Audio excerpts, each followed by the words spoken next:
ఆకాష్ ఏంటి ఫోన్ తీయట్లేదు, కొంప తీసి నిద్రపోతున్నాడా లేదే, ఆకాష్ అంత త్వరగా నిద్రపోడే అంటే తారాతో కబుర్లు చెప్పుకుంటున్నాడా అని భూమి కంగారు పడుతూ ఉండు, వెంటనే పూరికి ఫోన్ చేసి తెలుసుకుంటాను అని పూరికి ఫోన్ చేస్తుంది. ఆ వదిన ఏంటో చెప్పు అని పూరి అనడంతో, మీ గగనన్నయ్య అక్కడ ఏం చేస్తున్నాడు, తారాతో ఏమైనా మాట్లాడుతున్నాడా అని భూమి అడగటంతో, అయినా తారాతో అన్నయ్య ఎందుకు మాట్లాడతాడు, ఉండు వదిన వెళ్ళి చూస్తాను అని పూరి అంటుంది. అయ్యో పూరి నువ్వు వెళ్ళకు, నువ్వు అత్తయ్యకి ఒకసారి గగన్ బావ పాలు అడుగుతున్నాడని చెప్పి అత్తయ్య చేత పాలు పంపించు, నువ్వు వెళ్ళకు అని భూమి చెప్తుంది. అలాగేనని పూరి అంటుంది. అమ్మ అన్నయ్యకి పాలు కావాలంట అని పూరి చెప్పడంతో, అదేదో నువ్వే తీసుకువెళ్ళి ఇవ్వచ్చు కదా అని శారద అంటుంది. అమ్మ నేను అర్జెంట్ ఫోన్ మాట్లాడాలంటూ పూరి వెళ్తుంది. శారద పాలు తీసుకొని గగన్ గగన్ అని డోర్ కొడుతూ ఉండటంతో, అమ్మో అమ్మ వచ్చేసింది, తారా ఇప్పుడు ఎలా అని ఆకాష్ టెన్షన్ పడుతూ ఉంటే, వచ్చింది అత్తయ్యే కదా తప్పేముంది, చూస్తే చూడనివ్వండి అని తార అంటుంది. అమ్మో అమ్మ చాలా డౌట్ పడుతుంది, ఇప్పుడు ఇలా చూసిందనుకో ఆ డౌట్ ఇంకా ఎక్కువైపోతుంది, మనం ఇలా కలుసుకోవటానికి కూడా ఉండదు, కాబట్టి ఒక పని చెయ్యి అని అక్కడ కబ్బోర్డుని ఓపెన్ చేసి, ఇదిగో ఇందులో కూర్చో అని ఆకాష్ దాచిపెడుతూ ఉంటాడు. అయ్యో గగన్ గారు ఇక్కడ కూర్చుంటే ఊపిరి ఆడదండి, కబ్బోర్డు కదా అని తార అంటుంది. కానీ ఏం చేయాలి ఇలా కూర్చొని అని తార అంటే, ఇదిగో ఒక ట్యూన్ రెడీ చెయ్యి, చూడు ట్యూన్ రెడీ చేయటం కోసం ఇక్కడ కూర్చున్నా ఏం పర్వాలేదు అని కబ్బోర్డుని క్లోజ్ చేసేస్తాడు. అమ్మ అమ్మ ఏంటి అని ఆకాష్ డోర్ తెరవటంతో, ఏంటి గగన్ ఇంతసేపు అయింది డోర్ తెరవటానికి, ఏం చేస్తున్నావు, ఇవిగో నీకోసం పాలు తీసుకొచ్చాను అని శారద అంటుంది. అమ్మ యాక్చువల్లీ నేను వాష్రూమ్లో ఉన్నానమ్మా, అందుకే నేను డోర్ తీయటం లేట్ అయింది అని ఆకాష్ చెప్తాడు.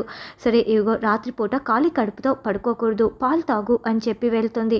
సరేనమ్మా అని అమ్మ పాలు ఇవ్వటం కోసం వచ్చిందని ఆకాష్ అనుకుంటూ ఫోన్ చూసుకుంటాడు. అయ్యో షిట్ భూమి నుంచి చాలా మిస్డ్ కాల్స్ ఉన్నాయి, నేను మర్చిపోయాను, ఇప్పుడు అర్జెంటుగా వెళ్ళాలి అని తారా కబ్బోర్డ్లో ఉందన్న విషయం కూడా మర్చిపోయి ఆకాష్ పరుగులు పెట్టి వెళ్ళిపోతాడు. ఇక తార కబ్బోర్డ్లో కూర్చొని కూని రాగాలు తీస్తూ, గగన్ గారు ఉన్నారా, కాస్త డోర్ ఓపెన్ చేస్తారా, లేకుంటే వెళ్ళిపోయిందా లేదా ఆవిడ అని అడుగుతూ ఉంటుంది. అయితే అప్పుడే తారాకి దగ్గు వస్తుంది. దగ్గి ఊపిరి సరిగ్గా ఆడక స్పృహ కోల్పోతుంది. భూమి వాళ్ళ ఇంటికి వచ్చిన ఆకాష్ గోడ దూకుతూ, ఆ భూమి ఏమో గగన్లా నటించమంటుంది, కానీ పగులు రావద్దంటుంది, ఈ గోడలు దూకటం ఏంటో అని అనుకుంటూ గోడ దూకి పైప్ పట్టుకొని పైకి వెళ్తాడు. అపూర్వ దుప్పటి కప్పుకొని నిద్రపోతూ ఉంటే, అక్కడ ఉన్నది భూమి అనుకొని చిన్న రాయి తీసుకొని ఆకాష్ అపూర్వ పైకి విసిరిపడేస్తాడు. ఆ దెబ్బకి అపూర్వ లేచి కూర్చొని, నాపై రాయి పడేసింది ఎవరు అని చాలా షాకింగ్గా చుట్టూ చూసుకుంటూ ఉంటుంది. ఇదంతా గమనిస్తున్న ఆకాష్, అమ్మో ఇక్కడ ఉన్నది భూమి కాదా, పెద్ద రాయి విసిరి పడేసి ఉంటే ఆ శాల్తీ పైకి వెళ్ళిపోయి ఉంటే అమ్మో అని అనుకుంటూ దాక్కొని ఉంటాడు. అప్పుడు షర్టు మాత్రమే అపూర్వకి కనిపిస్తూ ఉంటుంది. ఎవరు దొంగన వచ్చింది అని అనుకుంటూ బయటికి వస్తుంది. అయితే ఆకాష్ అక్కడి నుంచి వెళ్ళిపోయి ఉంటాడు. సరిగ్గా శరత్చంద్ర అదే కలర్ షర్ట్ వేసుకొని వాటర్ తాగుతూ ఉంటాడు. అంటే నన్ను రాయి వేసి పిలిచింది భావన, మరి అదేదో డైరెక్ట్గానే పిలవచ్చు కదా, ఎందుకు ఇలా దొంగగా పిలవటం అని అనుకుంటూ బావా అని మాట్లాడబోతూ ఉంటే, శరత్చంద్ర గదిలోకి వెళ్ళి పడుకొని నిద్రపోతూ ఉంటాడు. అపూర్వని అసలు గమనించుకోడు. అపూర్వ కూడా వెనకాలే వెళ్తూ ఉంటే, మమ్మీ ఏం చేస్తున్నావు ఇక్కడ, నేను వాటర్ తాగటం కోసం వచ్చాను అని నక్షత్ర వచ్చి అడుగుతూ ఉంటుంది. అది నేను మీ డాడీ రూమ్లోకి వెళ్తున్నానని అపూర్వ అంటే, తెలిసి పులిబోన్లోకి ఎవరైనా వెళ్తారా, నువ్వంటే ఇప్పుడు డాడీకి ఎంత కోపం ఉందో తెలిసి వెళ్తున్నావా మమ్మీ అని నక్షత్ర అంటే, బావ పైకి కోపంగా ఉన్నా నా మీద ఎంత ప్రేమ ఉందో నాకు మాత్రమే తెలుసు, నీకు తెలీదు, నువ్వు వెళ్ళు అంటూ అపూర్వ వెళ్తుంది. గడియ పెట్టేసి పక్కనే కూర్చొని, బావా నిద్రపోతున్నట్లు నటిస్తున్నావా, బావా మాట్లాడు బావా అని అపూర్వ చెయ్యి వేయటంతో, ఏయ్ నువ్వేంటి నా గదిలో అంటూ శరత్చంద్ర అరుస్తూ ఉంటాడు. అదేంటి బావా, నువ్వే నన్ను రాయి వేసి పిలిచి మళ్ళీ ఏమీ తెలియనట్లు ఇలా మాట్లాడుతున్నావు అని అపూర్వ అంటుంది. ఏయ్ పిచ్చి పట్టిందా నీకు అని శరత్చంద్ర అంటే, బావా నీకు నాపై ఎంత ప్రేమ ఉందో నేను అర్థం చేసుకోగలను బావా, మరి రాయి వేసి పిలిచి మళ్ళీ ఎందుకు బావా ఇలా మాట్లాడుతున్నావు అని గుండెలపై చేతులు వేస్తూ ముఖాన్ని చేత్తో పట్టుకొని అపూర్వ ప్రేమ ఒలకపోస్తూ మాట్లాడుతూ ఉంటే, నోర్ముయ్, నేను నిన్ను రాయి వేసి పిలిచటం ఏంటి అని చెంప పగలగొట్టి, ఇక్కడి నుంచి వెళ్తావా లేదా అని అరుస్తూ ఉంటాడు. అపూర్వ చెంపపై చేయి పట్టుకొని బయటికి రాగానే మమ్మీ మమ్మీ ఏమైంది డాడీ కొట్టాడా నేను చెప్పాను కదా మమ్మీ మరి ఎందుకు వెళ్ళావు అని నక్షత్ర అంటుంది. అలాంటిదేం కాదులే నేను అసలే సుకుమారిని కదా అలా చెయ్యి టచ్ అయింది అంతే అన్నట్లు మన ఇంట్లోకి ఎవరో దొంగ వచ్చాడు నువ్వు అటువైపు వెళ్ళి వెతుకు నేను ఇటువైపు వెళ్ళి వెతుకుతాను అని అపూర్వ చెప్తుంది. దొంగొచ్చాడు మమ్మీ సరే మమ్మీ వెతుకుతానని నక్షత్ర అంటుంది. ఇద్దరు చెరొక రాడు పట్టుకొని ఒక కబ్బోర్డు యువతలో ఒకరు ఇంకొక వైపు నక్షత్ర నిలబడి దొంగల్లాగా విజిల్లు వేస్తూ ఈ పక్క అపూర్వ దొంగ అనుకొని నక్షత్ర దొంగ అనుకొని అపూర్వ కర్రలతో కొట్టుకోబోతూ ఒక్క క్షణం ఆగిపోతారు. నువ్వేంటిక్కడ అని అనుకుంటూ మళ్ళీ ఇద్దరు కలిపి వెతుకుతూ ఉంటారు. అయితే ఆకాష్ అక్కడే పక్కగా నిలబడి ఉంటే అపూర్వ నక్షత్ర అక్కడికే వస్తూ ఉంటారు. ఈ లోపలే భూమి వచ్చి ఆకాష్ చేయి పట్టుకొని లాక్కు వెళ్ళిపోతుంది. ఆకాష్ సిగ్గుపడుతూ సంతోషపడుతూ ఉంటే ఏమైంది ఏం చేస్తున్నావు అని భూమి నిలదీస్తూ ఉంటుంది. నువ్వు అనుకొని నేను డ్రమ్ములో ఉన్న ఆంటీని రాయితో కొట్టాను అని ఆకాష్ అంటాడు. ఏంటి డ్రమ్ములో ఉన్న ఆంటీనా అయినా ఇంట్లో డ్రమ్ములో ఉన్న ఆంటీ ఎవరు అని భూమి అడుగుతూ ఉంటుంది.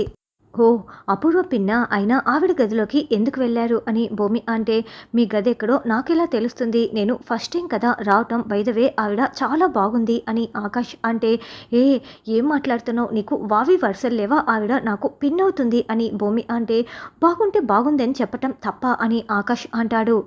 మా గగన్ బావ అయితే అస్సలు ఇలా మాట్లాడు అని భూమి చూస్తూ ఉంటే హలో ఏంటి అలా చూస్తున్నావు నేను హ్యాండ్సమ్గా ఉన్నానా ఏంటి ఆ చూపులు ఇంతకి నన్ను ఎందుకు పిలిపించావు అది అని ఆకాష్ మెలికలు తిరిగిపోతూ ఉంటే హలో ఏంటా మాటలు మీరు ఏదేదో మనసులో పెట్టుకొని అసలు మాట్లాడకండి నాకు అలాంటి ఉద్దేశాలే లేవు మా బావ అయితే అసలు ఎలా ఉండు అసలు ఆ చిరిగిపోయిన ప్యాంట్ ఏంటి ఆ షర్ట్ ఏంటి ఈ అవతారం ఏంటి అని భూమి అంటే హలో రాక్ స్టార్ ఇక్కడ ఇలాగే ఉండాలి అని నువ్వే ఊరు నుంచి వచ్చిన పల్లెటూరు అమ్మాయిలా ఉన్నావని ఆకాష్ అంటాడు.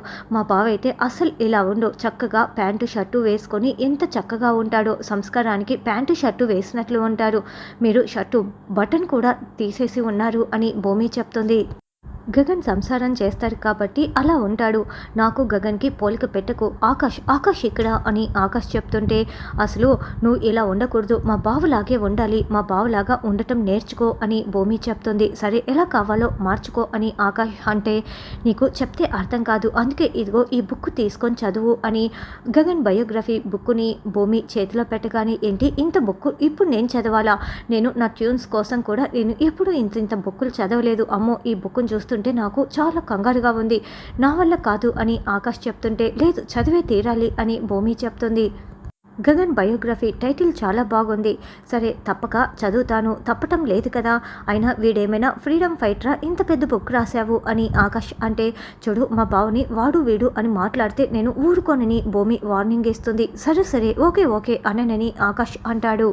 అప్పుడు మా బావ ఎలా ఉంటాడో నీకు చాలా బాగా అర్థమవుతుంది ఇదిగో మా బావ ఇలాంటి బట్టలే వేసుకుంటాడు నువ్వు ఇవి వేసుకోవాలి అని బట్టలు ఇవ్వటంతో ఏంటి రాక్ స్టార్ నా ఫ్యాన్స్ ఏడుస్తారు నేను ఈ బట్టలు వేసుకోవటం ఏంటి నెవర్ అని ఆకాష్ చెప్తుంటే ముందు మా అత్తయ్య ఏడవకుండా చూసుకోండి ఈ బట్టలు వేసుకోవాల్సిందే అని భూమి చెప్తుంది.